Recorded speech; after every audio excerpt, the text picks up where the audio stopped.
여러분 만나 뵙게 돼서 너무 반갑습니다. 우리 송진우 목사님이 한국에서 목회하시다 보니까 이제 한국물을 좀 먹으신 것 같아요. 과도할 정도로 이렇게 칭찬을 하시는데, 진실로 다 믿지 마시고 일부분만 저에 대해서 좀 좋게 보고 얘기하는 거라고, 그렇게 저는 유혹에 빠지지 않고 좋게 그냥 받아들이려고 합니다. 이렇게 외부교회 강사로 초청받아서 말씀 전할 기회가 종종 있는데, 제가 참 사모하는 교회들이 있어요. 그러니까 가서 또 설교하고 싶은 교회, 또 불러준다면. 근데 그런 교회는 어떤 교회냐면 은혜를 끼치는 예배자들이 많은 교회예요. 이렇게 예배에 참여하다 보면 은혜를 작정하고 받지 않으려고 각오하고 앉아서 너 어디 한번 하나님 말씀 전해봐라, 내가 듣나 보자 하는 마음으로 앉아있는 분들이 있고요. 그보다 더 좋은 예배자는 은혜 받기를 사모하는, 하나님을 오늘 깊이 만나고 경험하기를 원하는 은혜를 사모하는 예배자들이 있어요. 근데 그거보다 조금 더 깊이 있는 예배자들이 있어요. 바로 은혜를 끼치는 예배자들이에요. 그러니까 이런 거죠. 별 생각 없이 그냥 항상 오던 금요 기도회니까 하고 예배 왔어요. 근데 옆에 있는 사람이 너무 예배를 필사적으로 드려요. 너무 간절하게 예배해요. 무슨 문제가 있는지 모르겠는데 주님 오늘 난 꼭 만나야 됩니다, 주님의 임재 가운데 있기를 원합니다라고 결사적으로 예배드리는 그 사람의 예배드리는 모습에 나도 긴장하면서 예배 제대로 드리자라는 마음을 갖게 되는 것, 그런 예배자가 바로 은혜를 끼치는 예배자들이에요. 근데 저는 우리 동수원 장로교회에 은혜를 끼치는 예배자들이 많아지시기를 주님의 이름으로 축복합니다. 별 생각 없이 왔다가 예배드리는 나의 모습에 나 예배 제대로 드려야겠다, 정신 똑바로 차리고 드려야겠다, 정말 오늘 나 주님 깊이 만나고 돌아가기를 원한다, 그런 은혜를 끼칠 수 있는 예배자들이 많은 교회가 복된 교회인 줄 믿습니다. 제가 오늘 이 얘기를 하는 게, 송진우 목사님 옆에서 예배드리는데 이분이 저를 자꾸 이렇게 정신 차리게 만드시더라고요. 너무 필사적으로 예배를 드리시는 걸 보면서 목사님이 이렇게 예배드리는 모습이라면 우리 동수원 장로교회 예배자들도 그렇게 은혜를 끼치는 예배자들이 되어 가겠구나 라는 마음이 들어서 오늘 이 마음을 설교를 시작하기 전에 나눕니다. 미국의 베스트셀러 작가이자 세계적인 미래학자 중 한 명이 다니엘 핑크라고 하는 분이 있어요. 이분이 쓴 책 중에요, 후회의 재발견이라는 제목의 책이 있어요. 이 책에서 저자는요, 인간의 후회를 크게 네 가지로 구분합니다. 첫 번째가 근본적 후회입니다. 이 책에서는 기반성 후회라는 어려운 말을 쓰는데요, 이 후회는 주로 이런 식으로 표현돼요. 그때 내가 그 일을 했더라면. 이 후회를 간략하게 설명하자면요, 이런 거예요. 책임감 있게 삶을 살지 못한 것에 대한 후회입니다. 예를 들면 이런 거죠. 학생 때 학교를 자주 빠지거나 또 과소비를 하거나 건강을 소홀히 관리하는 등 장기적으로 삶의 부정적인 결과를 초래할 나쁜 습관을 멈추지 못한 것에 대한 후회가 바로 이 근본적 후회입니다. 두 번째가 대담하지 못했던 것에 대한 후회인데요, 주로 이런 식으로 표현돼요. 그때 그 위험을 내가 감수했더라면. 그러니까 인생을 바꿀 수 있는 기회를 지나친 신중함으로 인해 도전하지 못한 것에 대한 후회가 바로 이 대담하지 못한 것에 대한 후회입니다. 세 번째가요, 도덕적 후회입니다. 주로 이런 식으로 표현돼요. 그때 내가 옳은 일을 했더라면. 이 후회는요, 자신의 도덕적 잘못으로 인해 야기된 결과와 이로 인해 주변 사람들이 상처를 받게 됨으로써 생기는 후회입니다. 내가 다른 사람들에게 상처를 줬거나 부당하게 대했거나 공동체의 가치를 훼손시킨 사건들 때문에 괴로워하는 후회입니다. 마지막 네 번째가 관계에 대한 후회인데요, 주로 이런 식으로 표현돼요. 그때 내가 손을 내밀었더라면. 이 후회는요, 자신의 태만함으로 가족, 친구 또는 동료와의 관계가 상실되고 멀어진 것에 대한 후회입니다. 사랑하는 예배자 여러분, 지금껏 사시면서 후회하신 적 많으시죠? 여러분의 후회는 주로 근본적 후회입니까? 아니면 대담하지 못했던 것에 대한 후회입니까?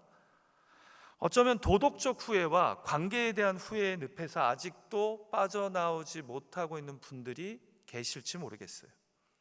그래서 종종 이야기하죠. 그때 내가 이렇게 했더라면. 저는 이제 미국 이민교회에서 목회를 한 지 한 10년이 됐는데요. 그전에는 한국에서도 목회했지만 이민교회에서는 이런 후회를 하는 분들이 종종 있어요. 내가 그때 이민 오지 않고 한국에 계속 있었더라면. 그래서 이제 왕년에 내가 한국에서 일했는데 지금 미국 와서 이렇게 살아가면서 그때 내가 미국에 오지 않았더라면 어땠을까 하는 후회를 하시는 분들이 종종 있어요. 또 이런 분들이 있죠. 결혼에 대해서, 또 자신의 현재 커리어에 대해서 그때 내가 이런 선택을 했다면, 그때 내가 이런 전공을 공부했더라면, 자격증을 얻었다면 좀 다르지 않았을까, 그때 힘들었어도 그 공부를 마무리했었어야 되는데 등등. 그런가 하면 그동안 자녀를 키운 방식에 대해 때늦은 후회를 하는 분들도 있을 겁니다.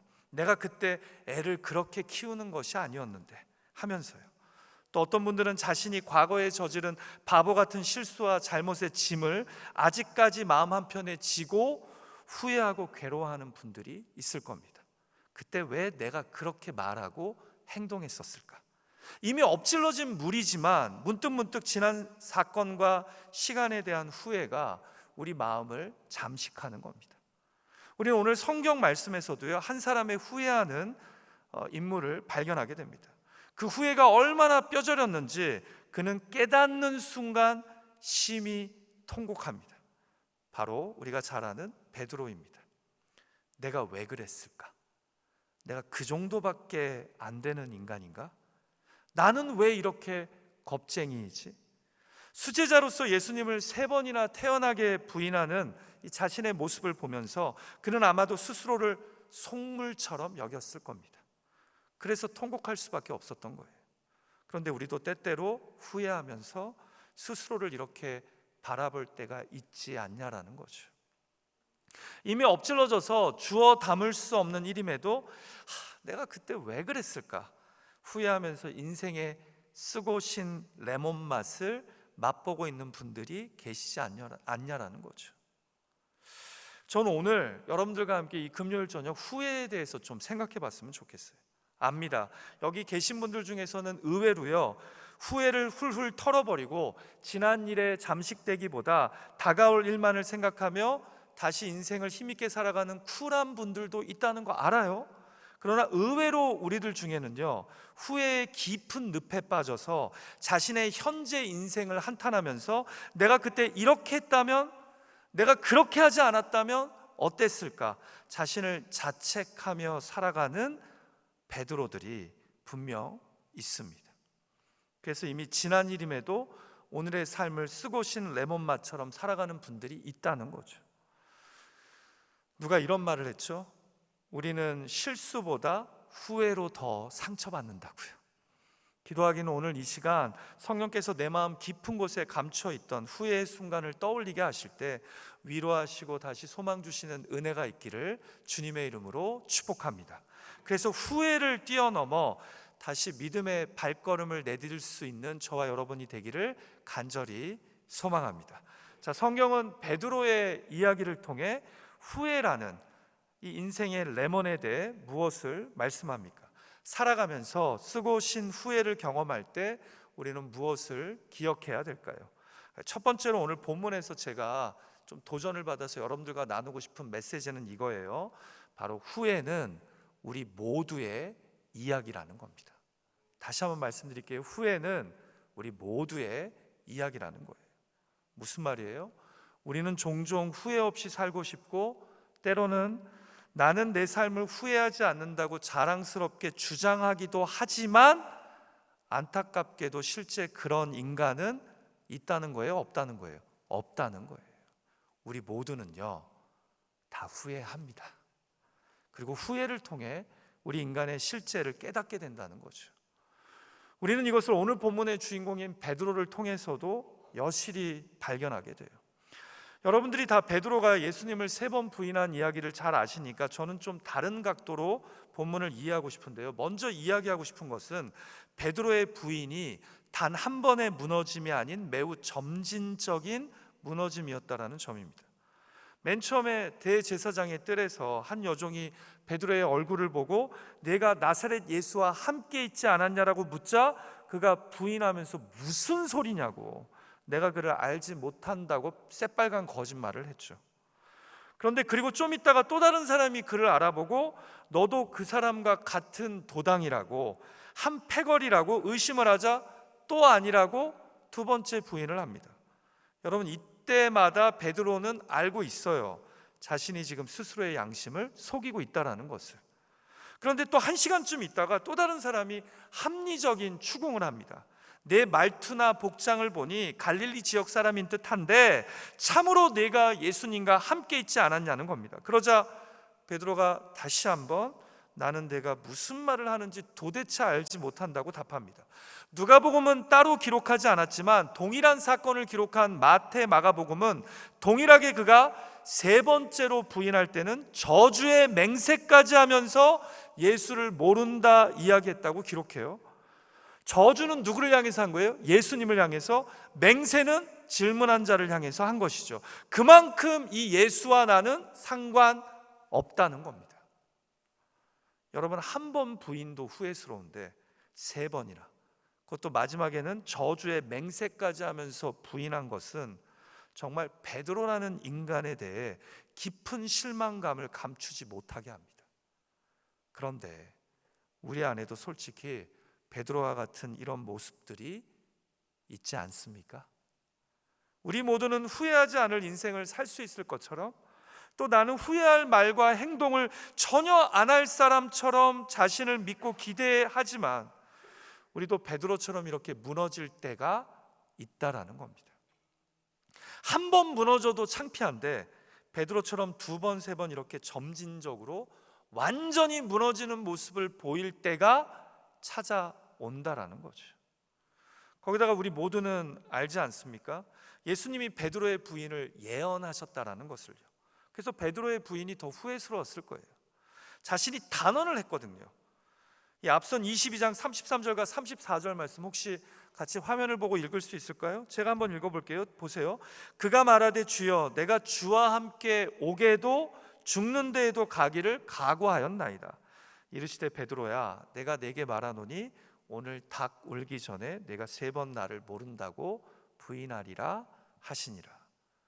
3번이나 부인한 것도 얼굴 들기 창피한데 거기다가 자기는 절대로 그렇게 할 사람이 아니라고 장담을 했기 때문에 닭이 우는 순간 베드로는 완전히 무너져 버린 겁니다. 이처럼 베드로는 우리에게 보여줘요. 후회는 특별한 사람들만의 몫이 아닌 우리 모두의 이야기라는 것을 말입니다. 사랑하는 기도자 여러분, 후회는 단지 잘못된 행동의 결과만이 아니라 어떻게 보면 자기 자신에 대한 오해가 무너질 때 찾아오는 겁니다. 베드로는 사실 예수님을 배신한 것이 아니라 자기 자신에 대해서 잘못 알고 있었던 겁니다. 나는 저런 사람들과는 달라. 나는 도덕적으로 우월해. 다른 사람은 몰라도 나는 그렇게 하지 않아 라고 생각했던 베드로에게 3번 부인은 그가 어떤 사람인지를 제대로 알려주는 기회가 됐다라는 거죠. 그래서 인간에게 후회란 궁극적으로는 나에 대한 착각이 무너질 때 찾아오는 감정입니다. 성경적으로 볼 때 후회는 자기를 잃어버리는 것이 아니라 오히려 진짜 자신을 만나는 통로가 될 수 있습니다.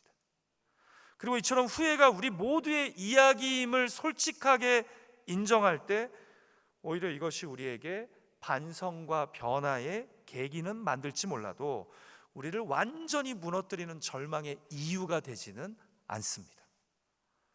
요즘도 잠을 청하면서 종종 지난 일들에 대한 후회가 밀려오십니까? 내가 그때 왜 그랬을까? 내가 왜 그런 식으로 말하고 행동했었을까? 조금만 관점을 바꿔보세요. 그렇게 후회할 행동을 하는 나이기에 예수 그리스도가 내 삶에 필요한 겁니다. 구약 민수기 23장 19절에서 성경은 하나님과 인간의 차이를요 후회로 설명합니다. 같이 한번 읽어볼까요? 시작. 하나님은 사람이 아니시니 거짓말을 하지 않으시고 인생이 아니시니 후회가 없으시도다. 하나님은 사람이 아니신데 그 중요한 이유가 뭐예요? 첫째는 거짓말을 하지 않으시는 분이고 두 번째는 후회가 없으신 분이로다. 다르게 얘기하면 우리 인간은 항상 후회할 수밖에 없는 존재라는 거죠. 부디 후회가요 저와 여러분 우리 모두의 이야기일 수 있음을 인정했으면 합니다. 인정을 하면 내려놓게 됩니다. 그러나 인정을 못하면 끝까지 후회의 잔상에 사로잡히며 과거에 묶인 삶을 살아가게 됩니다. 그러면 오늘을 살지 못합니다. 미래를 다시 꿈꾸지 못하게 됩니다. 무너질 대로 무너지는 베드로의 모습을 통해 부디 후회가 없는 인생이 아닌 후회를 넘어서는 인생이 될 수 있기를 우리 주님의 이름으로 축복합니다. 후회를 피할 수는 없지만 그렇다고 후회가 나를 무너뜨리게 하기보다 오히려 베드로처럼 하나님이 우리를 새롭게 하는 계기가 될 수 있기를 간절히 소망합니다. 자, 두 번째로 우리가 베드로의 이 후회 이야기를 통해 발견하게 되는 성경의 메시지는 무엇일까요? 그 후회가 생명이 되려면 주님의 시선을 마주해야 된다는 점입니다. 여러분, 동일한 사건을 기록한 다른 공간복음서와 달리 누가복음만이 특별하게 강조하는 이 부인의 현장의 특징이 있어요. 그것은 바로 베드로가 예수님을 3번 부인하는 순간 그가 예수님과 눈을 마주쳤다라는 점입니다. 같이 본문 61절과 62절 말씀 같이 한번 읽어볼까요? 시작. 주께서 돌이켜 베드로를 보시니 베드로가 주의 말씀 곧 내가 3번 나를 부인하니라 하심이 생각나서 밖에 나가서 심히 통곡하니라. 마태복음과 마가복음은요 닭이 우는 순간 베드로가 예수님이 하신 말씀 네가 나를 3번 부인할 거라는 말씀이 생각나서 울었다고 기록해요. 자, 그런데 누가복음은 여기에 하나를 더합니다. 닭이 우는 순간 주께서 고개를 돌려 베드로를 보셨다라고 기록합니다. 주께서 고개를 돌려서 굳이 베드로를 쳐다보셨다라는 거예요. 누가복음의 기록이 참 섬세하죠. 자, 물론 본문에는 예수님이 베드로를 보실 때 베드로도 예수님의 눈과 마주쳤다라는 기록은 없어요. 그러나 본문을 다시 보십시오. 주께서 돌이켜 베드로를 보시니 이때 베드로가 주의 말씀 곧 3번 나를 부인하리라는 말씀이 생각났다고 기록합니다. 그러니까 서로 눈이 마주친 것 같아요? 안 마주친 것 같아요? 마주쳤을 거예요. 마주쳤으니까 그게 생각이 났겠죠. 그러니까 누가복음에게는 베드로가 주님이 하셨던 3번 부인의 말씀이 떠올리게 한 요소가 2개인 거예요. 하나는 닭 울음소리, 그 다음은 주님과의 눈 마주침. 여러분, 이때 베드로의 마음이 어떠했을 것 같아요? 성경을 생생하게 읽으시려면 자꾸 상상을 한번 해보셔야 돼요. 도대체 그때 주님은 베드로를 어떤 눈빛으로 쳐다보셨을 것 같아요? 중요한 것은 주님의 그 눈빛을 보고 나서 베드로가 주님이 하신 말씀이 떠올라져서 밖에 나가 심히 통곡했다라는 점입니다. 한마디로 주님과의 눈 마주침이 그를 찔림과 통곡으로 이끌었다라는 거죠. 한번 상상해 보세요. 저는 성경 읽으면서 상상을 많이 해요. 그 순간 닭이 울지 않은 거예요. 울어야 하는데, 그리고 주님과 베드로가 서로 눈을 마주치는 순간도 없었다고 한번 상상해 봅시다. 자, 그럼 베드로가 밖으로 나가서 심히 통곡했을까요? 안 했을까요? 저는 단언하건대 그 순간에 베드로는 아무 생각 없이 계속해서 단호하게 주님을 부인했을 거라고 확신합니다. 여러분, 우리 인간이요 뻔뻔하려고 작정하면 얼마나 뻔뻔해질 수 있는 인간인지 아세요? 모르세요? 그 깊은 인간의 실체를 아시려나 모르시려나? 저는 알아요. 제가 작정하고 뻔뻔해지려고 하면 그 누가 나에게 나의 잘못된 실체를 깨우쳐주지 않는 이상 끝까지 우길 수 있는 존재라는 것을.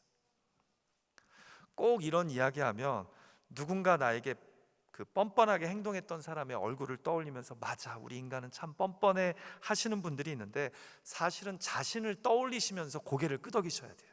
내가 그렇게 뻔뻔하지. 자, 그런데 닭이 울고 또 주님이 베드로를 쳐다보시기까지 합니다. 그 순간 그의 후회가요, 사망이 아닌 생명이 되는 기회를 얻게 된 겁니다. 여러분, 이게 무슨 말이냐면요, 우리가 고린도후서 7장 말씀을 보면 사도 바울이 근심에 대해 이야기하면서 이런 흥미로운 이야기를 해요.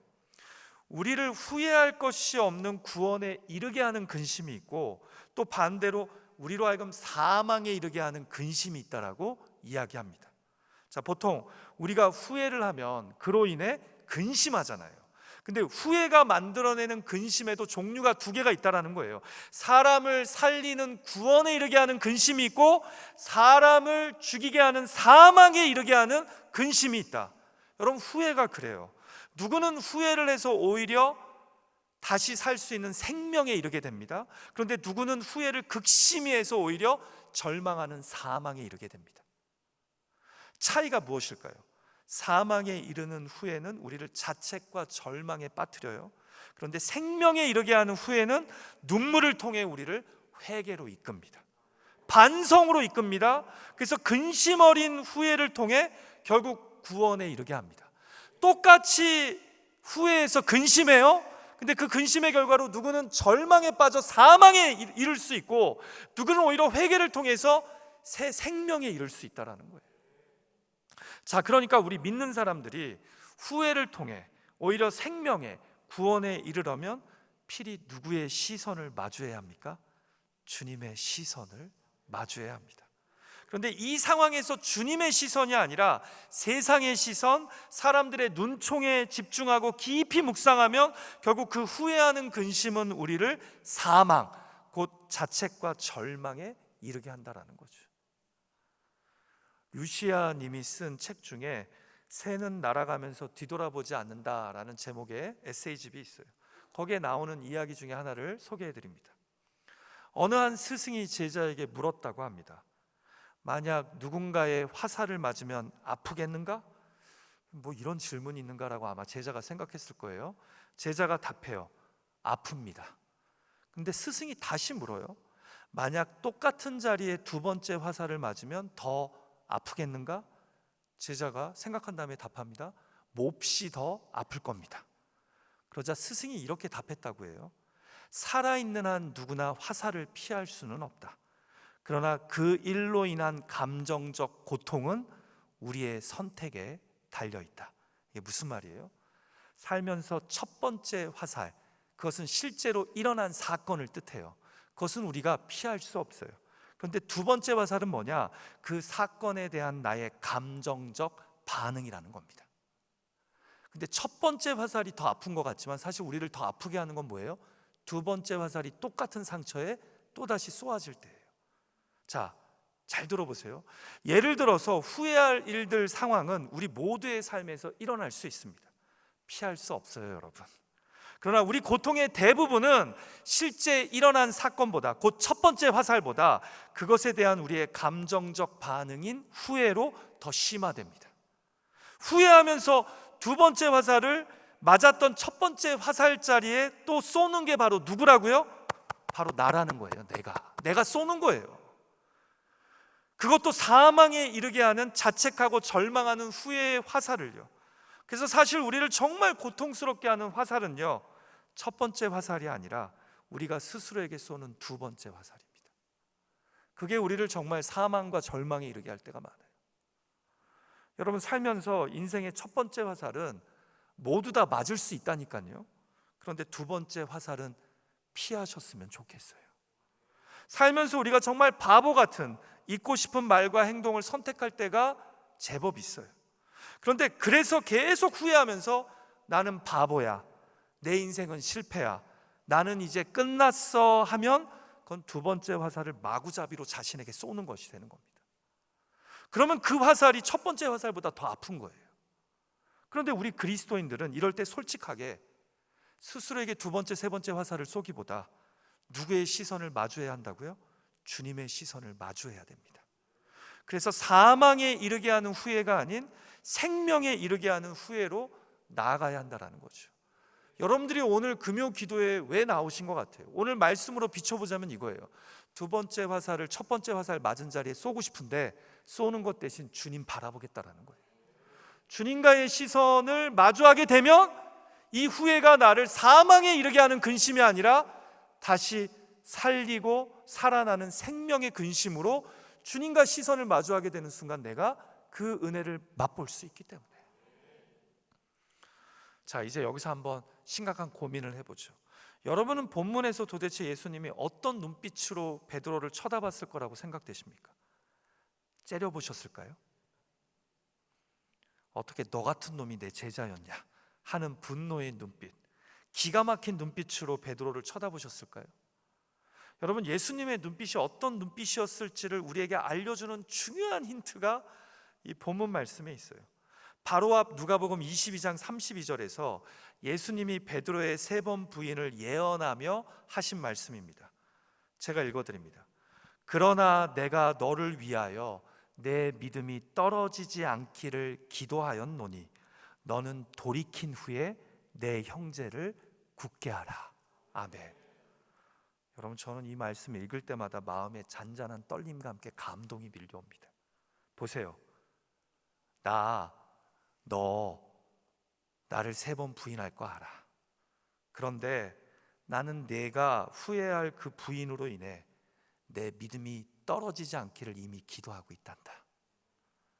네가 바보같이 후회할 행동을 좀 이따 하겠지만 나는 내가 그 후회에서 돌이킬 것을 믿는단다. 사망에 이르는 후회가 아닌 생명에 이르는 후회로 나아갈 것을 믿는단다. 부디 나중에 돌이킨 후에는 내 형제를 굳세게 하는 나의 신실한 제자가 되어주렴.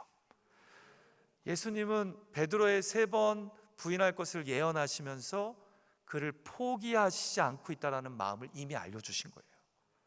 자, 느낌 오세요? 자, 이렇게 말하신 예수님이 베드로가 정말 매몰차게 예수님을 3번 부인하고 눈을 마주쳤을 때 어떤 눈으로 그를 쳐다봤을 거라고 여러분 생각되십니까? 책망과 정죄의 눈빛으로 쳐다보셨을까요? 아니죠. 사랑의 눈빛으로, 그의 부인을 다 이해하시는 눈빛으로 그를 쳐다보지 않았을까요? 그의 연약한 모습을 불쌍히 여기시는 눈빛으로 말입니다. 사랑하는 예배자 여러분, 마주한다는 것은 단순히 보는 것이 아니라 베드로에게는 자기를 직면하는 것이었습니다. 사람의 시선은 나를 부끄럽게 만들지만 주님의 시선은 나를 다시 살리는 은혜의 시선이 될 줄 믿습니다. 후회가 되는 순간 세상의 눈총이 아닌 주님의 시선을 마주할 때 우리는 자책과 절망이 아닌 회개와 생명의 자리로 나아갈 수 있는 줄 믿습니다. 왜냐하면 우리를 바라보시는 예수님의 눈빛은 정죄의 눈빛이 아닌 나의 연약함을 이미 아시고 그럼에도 회복되기를 기대하시는, 믿으시는 사랑의 눈빛이기 때문입니다. 나의 후회는 지금 누구의 시선을 더 의식하고 있습니까? 세상의 시선, 사람들의 눈총입니까? 아니면 우리 주님의 불쌍히 여기시는 사랑의 시선입니까? 주님의 시선을 마주하며 정직하게 울어본 것이 언제입니까? 부디 지난 일로 인한 우리 삶의 후회가 사망이 아닌 생명으로 나아가는 계기가 되기를 간절히 소망합니다. 그러기 위해 세상의 비난이 아닌 주님의 그 포기하지 않으시는 사랑의 시선을 마주할 수 있는 저와 여러분 되시기를 간절히 소망합니다. 자, 마지막으로 오늘 본문 말씀을 통해 성경이 우리에게 주시는 이 후회에 대한 메시지는 무엇일까요? 결국은 베드로의 흐르는 눈물이 후회를 회개로, 그리고 회개를 사명으로 바꿨다라는 겁니다. 여러분 아시다시피 오늘 본문은요, 베드로가 예수님과 시선이 마주친 후에 밖으로 나가 통곡하는 것으로 끝이 납니다. 아쉽죠?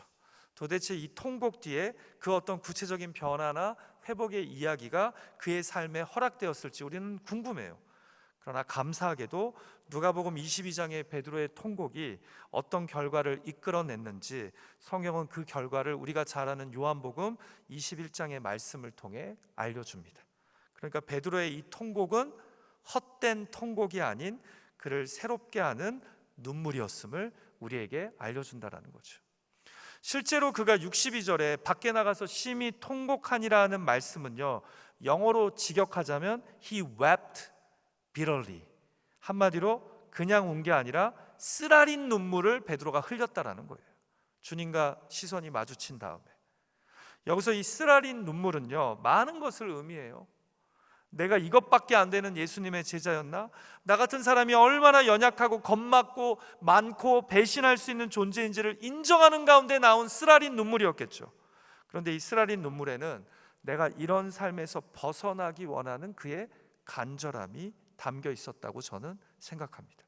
결국 이 눈물은 단지 자책의 눈물이 아니라 결국 부활하신 예수님을 베드로가 다시 만나 회복의 길을 여는 눈물이 되었다라는 거죠. 우리 같이 요한복음 21장 17절 말씀을 볼까요? 베드로가 갈릴리 호숫가에서 예수님을 다시 만났을 때 나눈 대화를 우리에게 보여줍니다. 세 번째 이르시되 요한의 아들 시몬아 네가 나를 사랑하느냐 하시니 베드로가 근심하여 이르되 주님 모든 것을 아시오매 내가 주님을 사랑하는 줄을 주님께서 아시나이다. 예수께서 이르시되 내 양을 먹이라. 갈릴리에서 어부일이나 다시 하고 있는 베드로에게 예수님이 찾아가세요.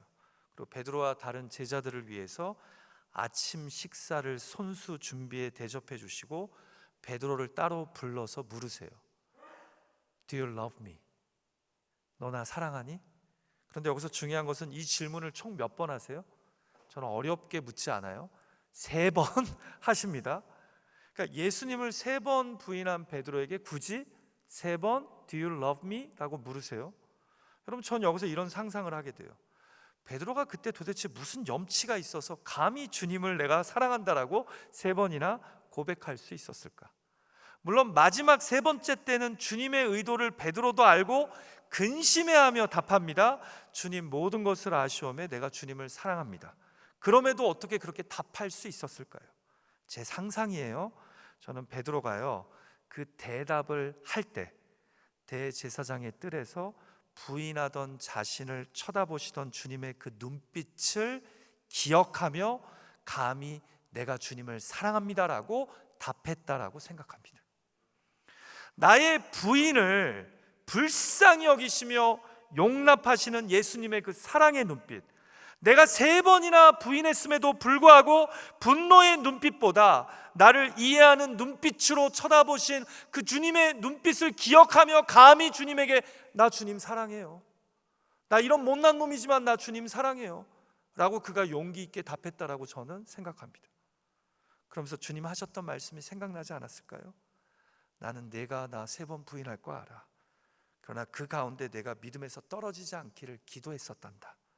나는 내가 회개하고 돌이킨 후에 오히려 내 형제자매를 굳게 하는 사도가 될 것을 기대하고 있단다.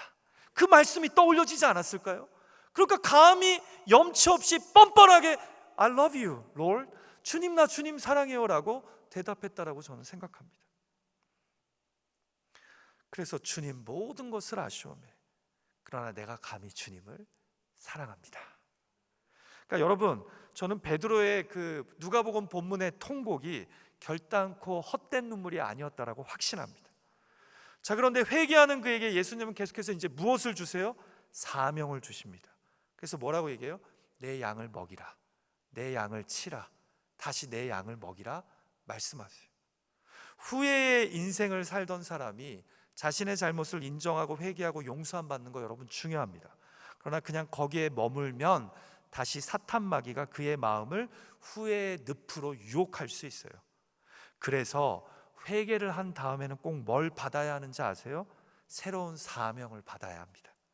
그래서 그 사명에 집중하게 될 때 실로 나를 괴롭게 하고 나의 발목을 잡았던 그 후회의 늪으로부터 우리가 완전히 빠져나오게 됩니다.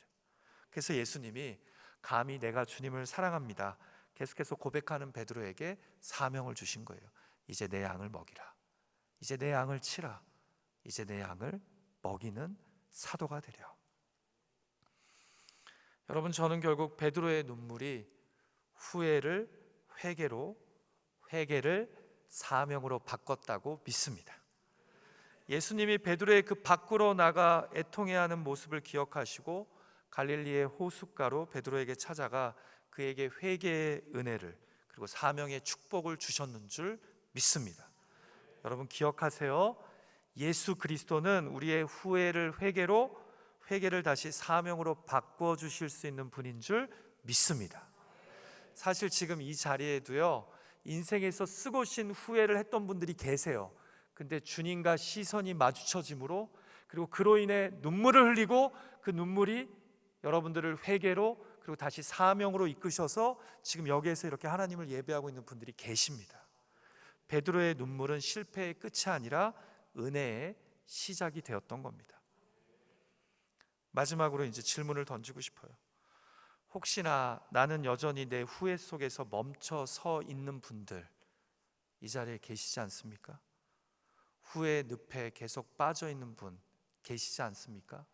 그때 내가 그렇게 하지 않았더라면, 그때 내가 그런 말과 행동을 하지 않았더라면, 그때 내가 그런 선택을 하지 않았더라면, 부디 후회를 통해 주님과 시선이 다시 마주치게 되고 그 마주침이 나를 회개의 눈물로, 사명의 감격스러운 눈물로 바꿔지는 은혜가 있기를 주님의 이름으로 축복합니다.